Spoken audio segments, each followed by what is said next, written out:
Hi students, இப்போ நம்ம ஒரு சிம்பிள் லாஜிக் பார்க்க போகிறோம். ப்ரோக்ராமிங் கற்றுக்க வேண்டிய அவசியம் என்ன அப்படின்னு சொல்லி கேட்டிங்கன்னா, ஒரே ஒரு லாங்குவேஜை கற்றுக்கிறதுக்காக ப்ரோக்ராமிங் கற்றுக்கல. எந்த லாங்குவேஜ் வந்தாலும் அந்த லாங்குவேஜில் நம்ம மேத்தமேட்டிக்கலாக யோசிக்க வேண்டிய அவசியம் இருக்கும். மேத்தமேட்டிக்கல் திங்கிங், அதுக்காக தான் நம்ம ப்ரோக்ராமிங் லாங்குவேஜை கற்றுக்கிறோம். இந்த ப்ரோக்ராமிங் லாங்குவேஜ் நமக்கு ஒரு பிளாட்ஃபார்ம் தான். பைத்தான் யூஸ் பண்ணி லேர்ன் பண்ணாலும் சரி, இல்லை C++ யூஸ் பண்ணி லேர்ன் பண்ணாலும் சரி, it's a platform to learn mathematical thinking. மேத்தமேட்டிக்கலாக யோசிக்கிறதுக்கு இது ஒரு பிளாட்ஃபார்மை நம்ம பயன்படுத்திக்கிறோம். ஸோ திங்கிங் அப்படிங்கிறதான் இங்கே இம்பார்ட்டண்ட் டார்கெட். பைத்தான் கற்றுக்கிறோம் அப்படின்னு சொல்லி நினைக்காம யோசிக்க கற்றுக்கிறோம் அப்படின்னு சொல்லி நினைங்க, அதுதான் சரியான வழியாக இருக்கும். ஃபேக்டோரியல் ஒரு ஃபெமிலியரான ஒரு லாஜிக், ஸ்டாண்டர்ட் லாஜிக்னு சொல்லலாம்.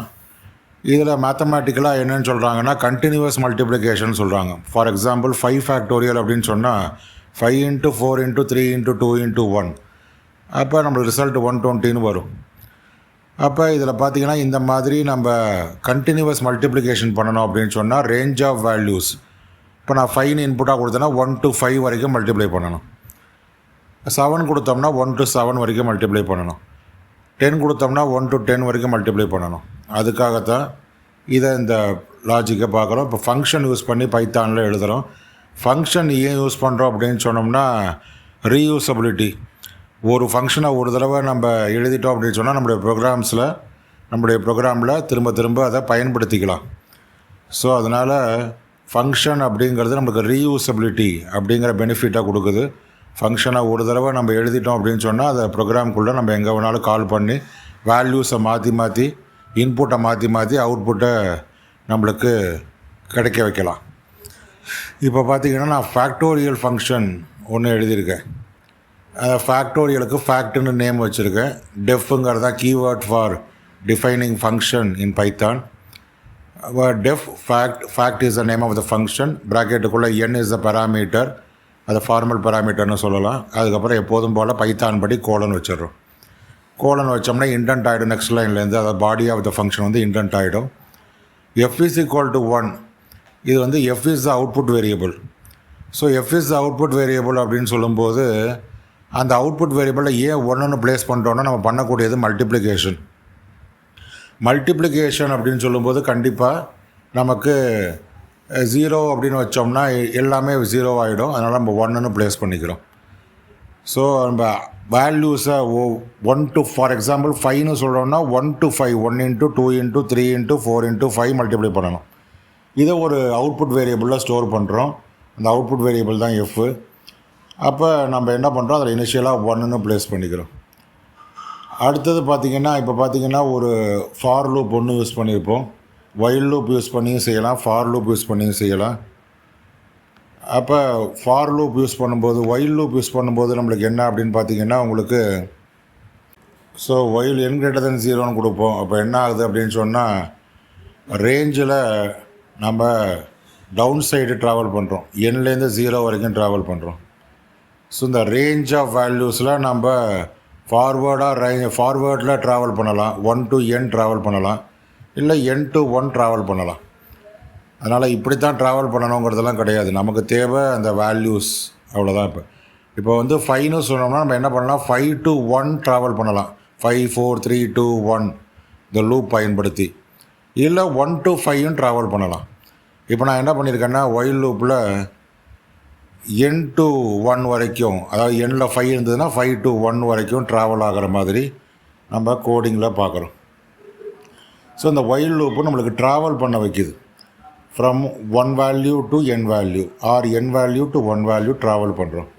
ட்ராவல் பண்ணும்போது ஒவ்வொரு வேல்யூவும் எடுத்து அந்த ப்ராசஸில், அதாவது எஃபோட அவுட்புட் வேரியபிளில் நாம் அதை ஒன்றா மல்டிப்ளை பண்ணிக்கிட்டே வரோம். ஸோ எஃபோட மல்டிப்ளை பண்ணுறதுனால தான் நம்ம என்ன பண்ணுறோம், இனிஷியலாக f is equal to 1 வைக்கிறோம். இப்போ நம்ம f star equal to n கொடுத்தோம்னா, அப்போ ஃபஸ்ட்டு nல 5 இருந்ததுன்னு வச்சுப்போம். அப்போ என்ன ஆகும் அப்படின்னு பார்த்திங்கன்னா 5 × 1 = 5 ஆகும். இது மாதிரி நம்ம ஒவ்வொரு வேல்யூவாக அடுத்து 4 எடுத்து மல்டிப்ளை பண்ணுவோம் எஃபோட. அடுத்து 3 எடுத்து மல்டிப்ளை பண்ணுவோம். இது மாதிரி எஃபோட மல்டிப்ளை பண்ணிக்கிட்டே வரும். ஸோ அதனால தான் நம்ம இந்த ஒயில் லூப்பில் while n greater than 0 f star equal to n கொடுத்துருக்கோம். ஸோ எப்போதுமே ஃபங்க்ஷன் ரிட்டர்ன் பண்ண வேல்யூவை அப்படின்னு சொல்லி நம்ம தெரியும். ஸோ அதுக்காக ரிட்டர்ன் ஸ்டேட்மெண்ட் கொடுத்துருக்கோம். அப்போ ரிட்டர்ன் எஃப்னு கொடுக்குறோம். F is the output value. அப்போ நம்ம முதல்ல ஃபங்க்ஷன் இங்கேருந்து எப்படி ஆரம்பிக்கும், இந்த ப்ரோக்ராம் எப்படி எங்கேருந்து ஆரம்பிக்குன்னு பார்த்தீங்கன்னா n equal to int input of enter number. முதல்ல எண்ணுக்கான இன்புட்டை நம்ம கொடுப்போம். கொடுத்த உடனே for example n equal to 7 கொடுக்குறோன்னு வச்சுப்போம். அடுத்தது பிரிண்ட்டில் என்ன கொடுக்குறோம் அப்படின்னு பார்த்தீங்கன்னா factorial is fact of n அப்படின்னு நான் கொடுக்குறேன். அதாவது பிரிண்ட் ஸ்டேட்மெண்ட்டுக்குள்ளே பிரிண்ட் ஃபங்க்ஷனுக்குள்ளேயே நான் எதை கால் பண்ணுறேன்னா ஃபேக்ட் ஆஃப் என்னங்கிற ஃபங்க்ஷனை கால் பண்ணுறேன். இந்த மாதிரி நம்ம கொடுத்துக்கலாம். அப்போ இந்த பிரிண்ட் ஸ்டேட்மெண்ட்டு ஒர்க் ஆகும்பொழுது உள்ளுக்குள்ளே அந்த ஃபேக்டோரியல் ஃபங்க்ஷனை கால் பண்ணி அதை எக்ஸிக்யூட் பண்ணி வரக்கூடிய அவுட்புட்டை அப்படியே டைரெக்டாக பிரிண்ட் பண்ணிவிடும். ஸோ இப்போ ஃபேக்ட் ஆஃப் என்ன கொடுத்துட்டோம் அப்படின்னு சொன்னால் இப்போ எண்ணில் வந்து 7 கொடுத்தேன்னு வச்சுங்க. அப்போ அந்த ஃபங்க்ஷன் கால் ஆகும். அப்போ f is equal to 1 initialise ஆகும். ஒயில் லூப் எக்ஸிக்யூட் ஆகும். ஒயில் லூப்பில் n to 1 வரைக்கும் எடுத்துக்கும், 7 to 1 வரைக்கும் எடுத்துக்கும். எடுத்துக்கிட்டு எஃபோட மல்டிப்ளை பண்ணிக்கிட்டே வரும். 7 6 5 4 3 2 1 எல்லாத்தையும் மல்டிப்ளை பண்ணி எஃப்பில் ஸ்டோர் பண்ணிவிடும். ஃபைனலாக ரிட்டர்ன் ஸ்டேட்மெண்ட் யூஸ் பண்ணி வேல்யூ ரிட்டர்ன் ஆகிடும். ஸோ இந்த மாதிரி நம்ம ஒரு ஃபங்க்ஷன் ப்ரிப்பேர் பண்ணிக்கலாம் ஃபேக்டோரியல் கால்குலேஷனுக்காக. ஃபேக்டோரியல்னாலே கண்டினியூவஸ் மல்டிப்ளிகேஷன். ஸ்டூடெண்ட்ஸ் இது நல்லா புரிஞ்சிருக்குன்னு நினைக்கிறேன். இருந்தாலும் நம்மளுக்கு எப்போதுமே மேனுவல் எக்ஸிக்யூஷன் ரொம்ப தேவை. மேனுவல் எக்ஸிக்யூஷன்னா அந்த ஒயில் லூப் எப்படி ஒர்க் ஆகுது, ஃபார் லூப் எப்படி ஒர்க் ஆகுதுன்னு நம்மளுக்கு கண்டிப்பாக தேவை. பார்த்தீங்கன்னா இப்போ 7 இன்புட்டாக கொடுத்தோம்னா 5040ன்னு அவுட்புட் வருது. ஏன்னா 7 × 6 × 5 × 4 × 3 × 2 × 1. ஸோ இதில் n equal to n-1 லூப்பில் கொடுக்க வேண்டியிருக்கு. அது கொடுத்தா தான் நம்மளுக்கு என்ன ஆகுன்னு பார்த்தீங்கன்னா ஒவ்வொரு வேல்யூ ரெடியூஸ் ஆகணும் இல்லையா. இப்போ நான் இன்புட் 7 கொடுக்குறேன்னா அடுத்து 6 வரணும், அப்புறம் 5 வரணும், அப்போ அடுத்தடுத்து குறைஞ்சிக்கிட்டே வரணும். அதுக்காக தான் n equal to n-1 அப்படிங்கிற அந்த ஸ்டேட்மெண்ட்டை இன்க்ளூட் பண்ணணும். இது ஆல்ட்ரேஷன் ஸ்டெப்புன்னு சொல்கிறோம். ஸோ லூப்புன்னு பொறுத்தளவில் உங்களுக்கு 3 விதமான ஸ்டெப்பு தேவைப்படும். இனிஷியலைசேஷன், அடுத்து கண்டிஷன், அடுத்து ஆல்ட்ரேஷன் அப்படின்னு சொல்லி. இப்போ நான் எண்ணுக்கான இன்புட் வாங்குறது இனிஷியலைசேஷன். n greater than 0ன்னு ஒயில் லூப்பில் கொடுத்துருக்கேன், அது பேர் கண்டிஷன். n equal to n-1ங்கிறது ஆல்ட்ரேஷன். எப்போதுமே எந்த ஒரு லூப்பாக இருந்தாலும் சரி, ஒயில் லூப்பாக இருக்கட்டும், ஃபார் லூப்பாக இருக்கட்டும், எதுவாக இருந்தாலும் 3 ஸ்டெப்பு தேவை. இனிஷியலைசேஷன், கண்டிஷன், ஆல்ட்ரேஷன் அப்படின்னு 3 ஸ்டெப்பு தேவை. இப்போ நம்ம என்ன பண்ணுறோம், ஒயில் லூப் பதிலாக ஃபார் லூப் போட்டு பார்க்கலாம். ஃபார் லூப்பில் என்ன பண்ணுறோம் அப்படின்னு பார்த்தீங்கன்னா இங்கே பைத்தானில் for i in range of அந்த ரேஞ்ச் எப்படி கொடுக்குறோம் அப்படின்னு பார்த்தீங்கன்னா உங்களுக்கு n to 1 வரையும் கொடுக்கணும். அப்போ என்ன பண்ணிக்கலாம் அப்படின்னு பார்த்தீங்கன்னா n, 0, -1 அப்படின்னு நம்ம கொடுத்துக்கலாம். அப்போ n, 0, n வந்து அப்பர் லிமிட்டு, 0 வந்து லோயர் லிமிட்டு. 0ன்னா 0 வரைக்கும் ஒர்க் ஆகாது, 1 வரைக்கும் தான் ஒர்க் ஆகும் 0ன்னு கொடுத்தோம்னா. ஸோ n, 0, -1ங்கிறது ஸ்டெப் டவுன் பண்ணுறோம். அதுக்காக தான் இந்த மாதிரி நம்ம வேல்யூஸை கொடுத்துருக்கோம். அடுத்தது எப்போதும் போல் உள்ளுக்குள்ளே f star equal to i கட்டும்போது n equal to n-1 வேண்டாம். ஏன்னா நம்ம மேலேயே ஃபார் லூப்லேயே அந்த ஸ்டெப்பை இன்க்ளூட் பண்ணிட்டோம். அதாவது -1 அப்படின்னு ரேஞ்சில் கொடுத்துட்டோம். அப்போ ஸ்டெப் டவுன் பண்ண ஆரம்பிச்சிடும். ஸோ நம்ம ஒயில் லூப் யூஸ் பண்ணி எழுதலாம், இல்லை ஃபார் லூப் யூஸ் பண்ணி எழுதலாம். ஸோ இப்போ பார்த்திங்கன்னா நம்ம 2 விதமான லூப் பயன்படுத்தியும் இந்த ரேஞ்ச் ஆஃப் வேல்யூஸை எடுத்துக்கிட்டு அதை ஒவ்வொன்றையும் மல்டிப்ளை பண்ணிக்கிட்டே வரலாம். இதான் ஃபேக்டோரியல் அப்படின்னு சொல்லி. இப்போ நம்ம ஐட்ரேஷன் மெத்தடில் இந்த ப்ரோக்ராம் பார்த்துருக்கோம். ரிகர்ஷன் மெத்தட் அப்படின்னு ஒன்று இருக்குது. What is recursion? இது ஒரு ஃபெமிலியரான question. The recursion is nothing but the function which calls itself again and again to perform the given task is called recursion அப்படின்னு சொல்லலாம். வாட் இஸ் ரிகர்சிவ் ஃபங்க்ஷன்னு கேட்கலாம், வாட் இஸ் ரிகர்ஷன் அப்படின்னு சொல்லி கேட்கலாம். ஸோ அதுதான் இந்த ரிகர்ஷன் யூஸ் பண்ணி செய்யலாம், ஐட்ரேஷன் யூஸ் பண்ணி செய்யலாம், இந்த மாதிரி ஃபேக்டோரியல் ப்ரோக்ராம்ஸ் எல்லாம். ஸோ ஒரு ப்ரோக்ராமுக்கான சொல்யூஷனை நம்ம அரைவ் பண்ணுறதுக்கு, ரேஞ்ச் ஆஃப் வேல்யூஸை ஹேண்டில் பண்ணுறதுக்கு ஒன்றா ஐட்ரேஷன் மெத்தட் யூஸ் பண்ணிக்கலாம், இல்லை ரிகர்ஷன் மெத்தட் யூஸ் பண்ணிக்கலாம். இப்போ நம்ம ஐட்ரேஷன் மெத்தடில் தான் 2 விதமான லூப் பார்த்துருக்கோம். ஒன்று ஒயில் லூப் யூஸ் பண்ணியும் சால்வ் பண்ணியிருக்கோம், இன்னொன்று ஃபார் லூப் யூஸ் பண்ணியும் சால்வ் பண்ணியிருக்கோம். The range is a function. இந்த ரேஞ்சுங்கிறது உங்களுக்கு தனியாக ஒரு கொஸ்டினாகவே கேட்குறதுக்கு வாய்ப்பு இருக்குது. Range is a function which consist of 3 values. One is called lower limit, another one is called upper limit, another one is called step value. அப்போ இப்படி ரிவர்ஸ்லையும் சொல்லலாம், upper limit, lower limit, step value அப்படின்னு சொல்லலாம்.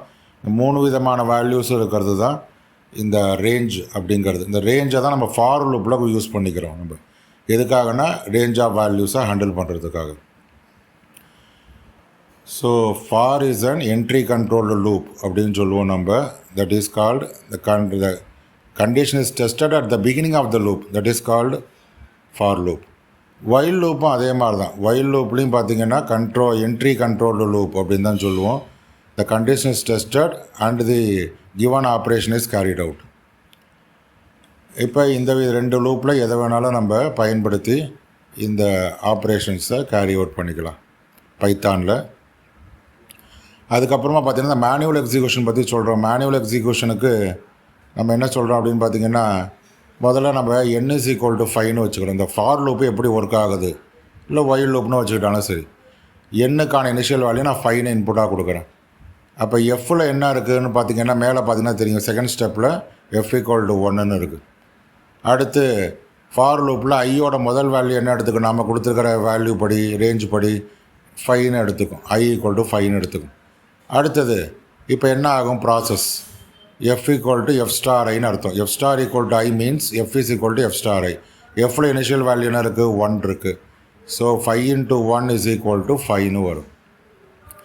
அடுத்தது என்ன ஆகும் அப்படின்னு பார்த்தீங்கன்னா, திரும்ப ஐயோட வேல்யூ 4ன்னு மாறும். ஏன்னா நெகட்டிவில் வேல்யூ ட்ராவல் ஆகுது nலேருந்து 0 வரைக்கும், அதாவது 5லேருந்து 0 வரைக்கும் 5 4 3 2 1 0ன்னு வரும்.